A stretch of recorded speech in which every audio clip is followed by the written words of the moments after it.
The Democratic Republic of Congo, a nation rich in natural resources yet plagued by seemingly endless conflict. For decades, this vast Central African country has been gripped by a war fueled by a toxic mix of greed, ethnic tensions, and political instability. At the heart of this conflict lies a battle for control over the DRC's extraordinary mineral wealth. The DRC is a treasure trove of minerals essential for the modern world. Coltan, cobalt, diamonds, and gold are just a few of the riches that lie beneath its soil. These minerals power our smartphones, electric cars, and countless other technologies. But for the Congolese people, these riches have become a curse. Armed groups, fueled by a lust for profit, vie for control of mines and smuggling routes. This scramble for resources has trapped the DRC in a vicious cycle of violence, corruption, and exploitation. The consequences of this conflict are devastating. Millions have been displaced from their homes, forced to flee the fighting and live in squalid conditions. The eastern provinces, particularly North Kivu and Ituri, have become the epicenter of the violence, with civilians bearing the brunt of the atrocities. The international community has long acknowledged the crisis in the DRC, yet meaningful action to address the root causes of the conflict remains elusive. The struggle for control over the DRC's mineral wealth is not just a domestic issue. It has regional and international ramifications. Neighboring countries, multinational corporations, and global criminal networks all play a role in perpetuating the cycle of violence and exploitation. Until the international community addresses the insatiable appetite for the DRC's resources, peace will remain a distant dream for its people. The conflict in the DRC is not simply a fight for resources. It is also deeply rooted in ethnic divisions, a tragic legacy of the country's turbulent past. Belgian colonial rule, marked by brutal exploitation and a deliberate policy of divide and rule, sowed the seeds of ethnic tensions that continue to plague the country today. After independence in 1960, the DRC descended into chaos, further exacerbated by Cold War rivalries. The legacy of colonialism, coupled with weak governance and a lack of national unity, created a fertile ground for ethnic tensions to fester. The eastern provinces, bordering Rwanda and Uganda, became particularly volatile, with various ethnic groups, including the Hutu, Tutsi, and other communities, vying for power and control. The 1994 Rwandan genocide, which saw the massacre of hundreds of thousands of Tutsis and moderate Hutus, spilled over into the DRC, further inflaming ethnic tensions.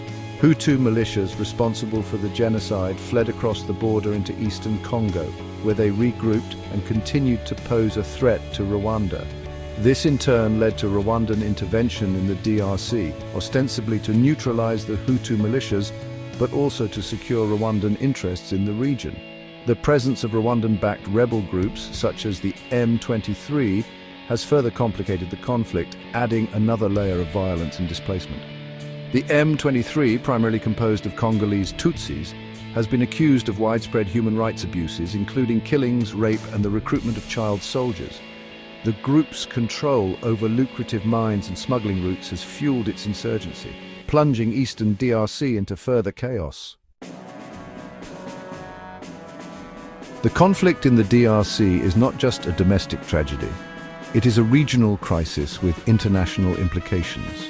Rwanda's involvement, though often cloaked in the rhetoric of security concerns, is widely seen as a bid to maintain influence and access to the DRC's mineral wealth.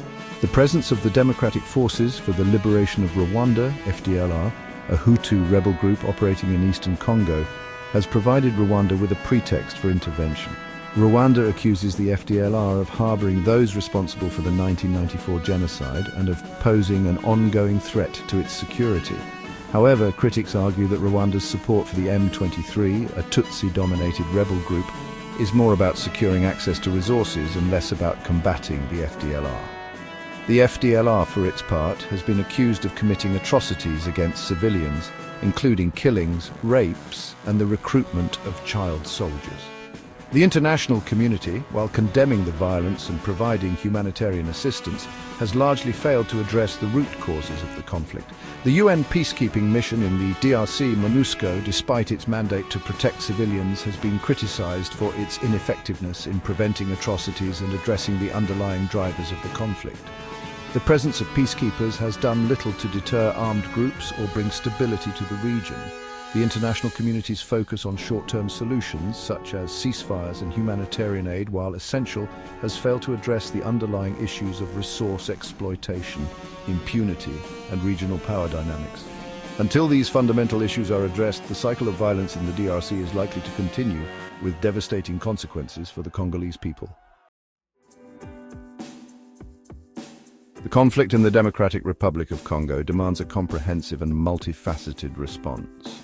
Addressing the immediate humanitarian crisis is paramount, but it cannot be the only focus. A lasting solution requires a commitment to justice, accountability, and addressing the root causes of the conflict. Firstly, those responsible for war crimes and crimes against humanity must be held accountable. Impunity has fueled the cycle of violence, emboldening perpetrators and denying justice to victims. The International Criminal Court, ICC, has played a role in prosecuting some individuals, but more needs to be done to ensure that all those responsible for atrocities are held to account. Secondly, regional and international actors must cease their support for armed groups. Rwanda's alleged backing of the M23, for example, must be investigated and addressed. The flow of weapons into the region must be halted, and those who profit from the conflict must be held responsible. Thirdly, the international community must prioritize efforts to address the underlying drivers of the conflict. This includes tackling corruption, promoting good governance, and fostering economic development that benefits all Congolese people, not just a select few. Finally, there is an urgent need to amplify the voices of Congolese civil society organizations working tirelessly for peace, justice, and human rights. These organizations, often operating at great risk, are best positioned to understand the local dynamics of the conflict and to advocate for sustainable solutions. The international community must support their efforts and ensure that their voices are heard on the global stage. The conflict in the DRC is a complex and multifaceted crisis, but it is not insurmountable. By addressing the root causes of the conflict, ensuring accountability, and supporting the efforts of Congolese civil society, the international community can help pave the way for a more peaceful and prosperous future for the Congolese people.